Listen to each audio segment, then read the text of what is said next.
Guys welcome back to views with APK. അപ്പോൾ ഇപ്പം വളരെ ചർച്ച ചെയ്തുകൊണ്ടിരിക്കുന്ന ഒരു സബ്ജക്റ്റ് ആണല്ലോ E20. ഇപ്പം എത്തനോൾ മിക്സ് പെട്രോൾ. അപ്പോൾ അതിൻ്റെ എന്തൊക്കെയാണ് അത് പ്രശ്നങ്ങൾ അല്ലെങ്കിൽ അങ്ങനെ ഒരുപാട് ചർച്ച ഇതിലൂടെ നടക്കുന്നുണ്ട്.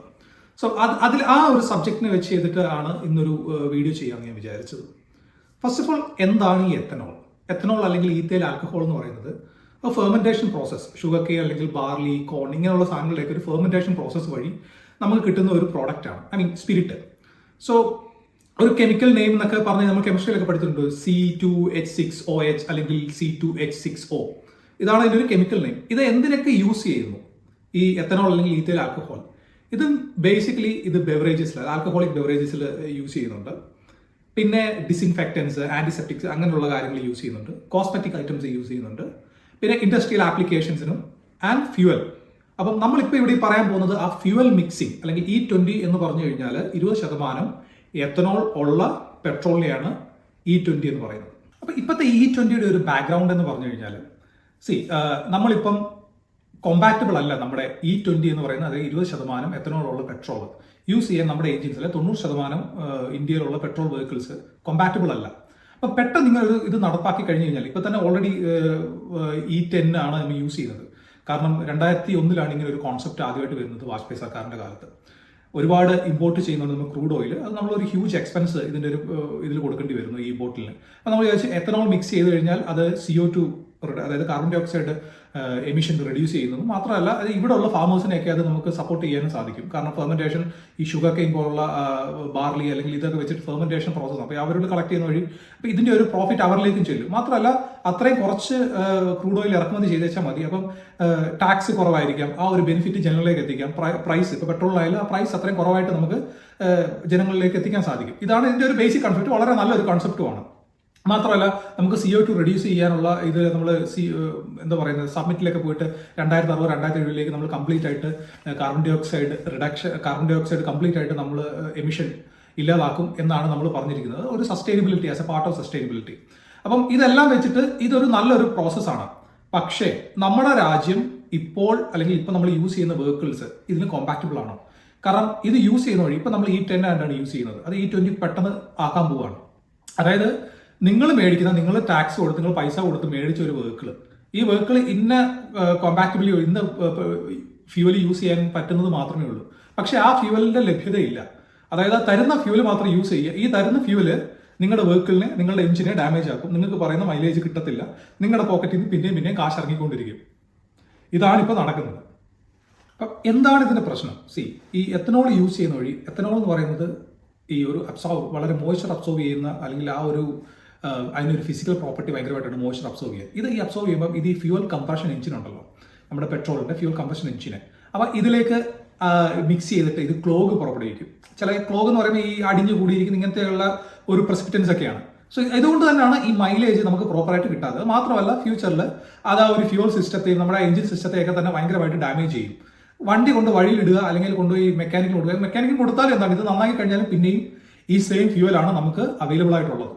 അതുകൊണ്ട് തന്നെ വണ്ടി ഒരുപാട് ഡാമേജ് ചെയ്യുന്നുണ്ട്. സാധാരണ ഇപ്പോൾ ഒരു മിഡിൽ ക്ലാസ് അല്ലെങ്കിൽ ഒരു അപ്പർ മിഡിൽ ക്ലാസ് ആയിട്ട് ആളുകൾ എല്ലാ വർഷവും അല്ലെങ്കിൽ ട്രെൻഡിനനുസരിച്ച് ഒന്ന് വെഹിക്കിൾ എടുക്കുന്ന ആളുകളല്ല, അല്ലെങ്കിൽ പെട്ടെന്ന് വെഹിക്കിൾ സ്വിച്ച് ചെയ്യാൻ പറ്റുന്ന ആളുകളല്ല. അപ്പം നമ്മുടെ ആളുകൾക്ക് അല്ലെങ്കിൽ നമ്മുടെ സമ്പദ് വ്യവസ്ഥിതി അല്ലെങ്കിൽ എങ്ങനെയാണോ ഇതിനെ മനസ്സിലാക്കി മാത്രമേ സ്റ്റേജ് ബൈ സ്റ്റേജ് ആയിട്ട് നമുക്ക് ഈ ഒരു ഇത് നടപ്പാക്കാൻ പറ്റുകയുള്ളൂ. അല്ലെങ്കിൽ E20 നടപ്പാക്കുന്നതുകൊണ്ട് പ്രശ്നമില്ല. പക്ഷെ അതിന് കോമ്പാക്റ്റബിൾ ആയിട്ടുള്ള എഞ്ചിൻസ് ഉള്ള വെഹിക്കിൾ ഫസ്റ്റ് അവൈലബിൾ ആയിരിക്കണം നമ്മുടെ മാർക്കറ്റിൽ. അത് കഴിഞ്ഞിട്ട് ഇത് നടപ്പാക്കും, അത് ഏത് ഗവൺമെന്റ് ആയാലും.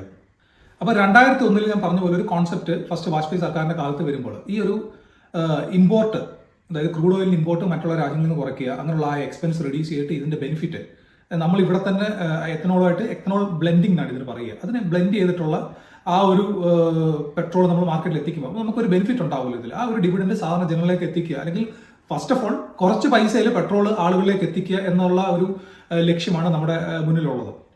പക്ഷേ നമുക്ക് ഈ എത്തനോൾ മിക്സിംഗ് വഴി അല്ലെങ്കിൽ ഇങ്ങനെ കേന്ദ്ര സർക്കാർ ചെയ്യുന്നതുകൊണ്ട് എന്ത് ബെനിഫിറ്റാണ് സാധാരണ ജനങ്ങൾക്ക് കിട്ടുന്നത്? ഇതൊരു ചോദ്യമാണ്. കാരണം നമ്മൾ എന്ത് പോളിസീസ് എടുത്താലും എന്ത് കാര്യങ്ങൾ ചെയ്താലും അത് കോമൺ മാനിലേക്ക്, സാധാരണ ജനങ്ങളിലേക്ക് ആ ഒരു ബെനിഫിറ്റ് എത്തിയില്ലെങ്കിൽ, ആ ഒരു ഡിവിഡൻഡ് എത്തിയില്ലെന്നുണ്ടെങ്കിൽ ആ ചെയ്യുന്ന നമ്മൾ എടുത്ത ആ ഒരു പ്രോജക്റ്റോ അല്ലെങ്കിൽ എന്തോ ആയിക്കോട്ടെ, ആ ഒരു പുതിയൊരു പ്രോഗ്രാം കൊണ്ടിട്ട് ഒരു ബെനിഫിറ്റും ഇല്ല. അത് നിങ്ങൾ സമ്മതിക്കുന്നുണ്ടോ? സോ ഇപ്പോഴത്തെ ഇതിൽ ഇത്രയും പൈസ കൊടുത്ത് അല്ലെങ്കിൽ ടാക്സും അടച്ചൊരു വണ്ടി മേടിക്കുന്ന ഇത് മാത്രമല്ല, ഇങ്ങനെയുള്ള പെട്രോൾ യൂസ് ചെയ്തിട്ട് നമ്മുടെ എഞ്ചിൻ മോശമാകുന്നു. അതിനുവേണ്ടി മെയിൻ്റനൻസിന് വേണ്ടി എക്സ്ട്രാ കാശ് നമ്മുടെ പോക്കറ്റും ചിലവാണ്. അതായത് സാധാരണക്കാരൻ കൊടുത്തുകൊണ്ടിരിക്കുന്ന അതേ പൈസ അല്ലെങ്കിൽ പിന്നെയും അവന്റെ പോക്കറ്റ് കാലിയാവുന്നല്ലാതെ ഒരു ബെനിഫിറ്റും സാധാരണക്കാരന് ഉണ്ടാകുന്നില്ല. ഇപ്പൊ 2010 അല്ലെങ്കിൽ അത് മുന്നോട്ടുള്ള വെഹിക്കിൾസ് ഒന്നും കോമ്പാറ്റബിൾ അല്ല E20 യൂസ് ചെയ്യാനുള്ളത്. സോ അത് യൂസ് ചെയ്യുന്ന സമയത്ത് സാധാരണക്കാരായിട്ടുള്ള ആളുകൾക്ക് ഉണ്ടാകാൻ പോകുന്ന പ്രശ്നങ്ങൾ, അതിനെക്കുറിച്ച് ഒരു സ്റ്റഡി ഗവൺമെന്റ് നടത്തുന്നതാണ്. ഇതിപ്പോൾ പറയുമ്പോൾ ഗവൺമെന്റ് പറയും ഓക്കെ ഇത് ഫാമേഴ്സിനെ സപ്പോർട്ട് ചെയ്യാനാണ്, നമ്മുടെ എക്കണോമിക് സ്റ്റെബിലിറ്റി നമുക്ക് വളരെയധികം അച്ചീവ് ചെയ്യാൻ സാധിക്കും, നമ്മളൊരു വലിയ സമ്പദ് ഘടനയായിട്ട് അല്ലെ സമ്പദ് പവറായിട്ട് തന്നെ നമ്മൾ മുന്നോട്ട് പോകുന്നു, ഇത് അതിന് നമ്മളെ ഹെൽപ്പ് ചെയ്യുന്നുണ്ട്, പിന്നെ of course crude oil import അത് കുറയ്ക്കാൻ സാധിക്കുന്നു.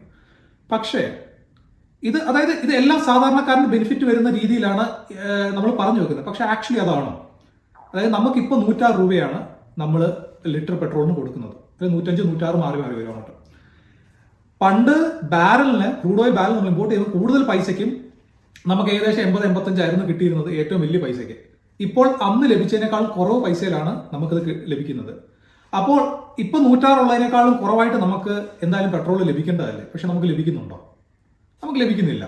അതായത് കൂടുന്ന ബാരൽ ക്രൂഡ് ഓയിലിന് ലോക മാർക്കറ്റിൽ കൂടുന്ന അവസ്ഥയിൽ അത് സാധാരണ ജനങ്ങളിലേക്ക് അതിന്റെ ഒരു ബേർഡൻ വെക്കുന്നു. ഗവൺമെന്റ് പറയുന്നു ഇല്ല ഇത് കൂടുതൽ പൈസക്കാണ് കിട്ടുന്നത്, നമുക്കൊന്നും ചെയ്യാൻ സാധിക്കത്തില്ല, അതിന്റെ ടാക്സ് മറ്റു കാര്യങ്ങളെല്ലാം വരാൻ നേരത്തെ ഇതെല്ലാം സാധാരണ ജനങ്ങൾ ഏറ്റെടുത്തേ പറ്റുള്ളൂ. പക്ഷെ ക്രൂഡ് ഓയിൽ കുറഞ്ഞു വരുമ്പോഴെങ്കിലും ആ ബെനിഫിറ്റ് സാധാരണ ജനങ്ങൾക്ക് തരണ്ടേ? അപ്പോൾ അത് പറയുന്നത് ഇല്ല ഇത് മറ്റേ നാഷണൽ ഹൈവേക്കും അങ്ങനെ പല കാര്യങ്ങൾക്കും വേണ്ടി ദയവ് ഇത് കക്കൂസ് കെട്ടാനാണെന്ന് മാത്രം പറയരുത്. കാരണം അത് ഓൾറെഡി പറഞ്ഞ് തേഞ്ഞു പോയ കാര്യമാണ്. ഇനി കക്കൂസിന്റെ കാര്യം മാത്രം പറയരുത്. നാഷണൽ ഹൈവേ ഉണ്ടാവുന്നു അല്ലെങ്കിൽ അങ്ങനെ. പക്ഷെ നാഷണൽ ഹൈവേ നിങ്ങൾ ഓർത്തോണം, ആജീവനാന്ത കാലം നാഷണൽ ഹൈവേ യൂസ് ചെയ്യണമെങ്കിൽ അതിനൊരു ഇപ്പം യൂസർ ഫീ എന്നാണ് പറയുന്നത്. ഈ ഫീ നമ്മൾ കൊടുത്തിട്ടാണ് യൂസ് ചെയ്യാൻ. അപ്പൊ എന്ത് ബെനിഫിറ്റ് ആണ് സാധാരണപ്പെട്ട ആളുകൾക്ക് കിട്ടുന്നത്? നിങ്ങൾ പെട്രോള് ക്രൂഡ് ഓയിൽ കുറയുന്നു, അതുകൊണ്ട് തന്നെ ആ ബെനിഫിറ്റ് സാധാരണ ജനങ്ങളിലേക്ക് എത്തിക്കാൻ വേണ്ടിയിട്ടുള്ള ഇവരെ സഹായിക്കാൻ വേണ്ടിയിട്ട് എന്ത് പ്രോസസ്സ് ഇറക്കി കഴിഞ്ഞാൽ സാധാരണപ്പെട്ട ആളുകൾക്ക് ഇതുകൊണ്ട് യാതൊരു ബെനിഫിറ്റും ഇല്ല. അവന്റെ പോക്കറ്റ് പിന്നെയും കാലിയാവുന്നുണ്ടെങ്കിൽ എന്താണ് ഇതുകൊണ്ട് നിങ്ങൾ ഉദ്ദേശിക്കുന്നത്? എന്ത് ബെനിഫിറ്റ് ആണ് അവർക്ക്, നിങ്ങളെ വോട്ട് ചെയ്ത് ജയിപ്പിച്ച ആളുകൾക്ക് എന്താണ് നമുക്ക് നൽകാൻ പറ്റുന്നത്? അതൊരു വലിയ ചോദ്യമാണ്. ഇതില്ല ഹൂ കെയർസ്, അല്ലെങ്കിൽ ഇത് നിങ്ങൾ കെയർ ചെയ്യുന്നില്ല എന്നുണ്ടെങ്കിൽ ഇതൊരു ഡിക്റ്റേറ്റർഷിപ്പിലേക്ക് തന്നെയാണ് പോയിക്കൊണ്ടിരിക്കുന്നത്. കാരണം ആരെന്ത് പറഞ്ഞു കഴിഞ്ഞാൽ ഇതൊന്നും ഒരു പ്രശ്നമല്ല, ഞങ്ങൾ എന്താണോ തീരുമാനിക്കുന്നത് ഇത് നിങ്ങൾ നടപ്പിലാക്കും. കാരണം ഇതുകൊണ്ട് നിങ്ങൾ നോക്കുക എത്ര പേർക്ക് ഇതൊക്കെ ബെനിഫിറ്റ് ഉണ്ട്. ഇതിപ്പോൾ ക്രൂഡ് ഓയിൽ പ്രോസസിംഗ് ആണെങ്കിൽ റിലയൻസിന് ബെനിഫിറ്റ് ഉണ്ടാവും.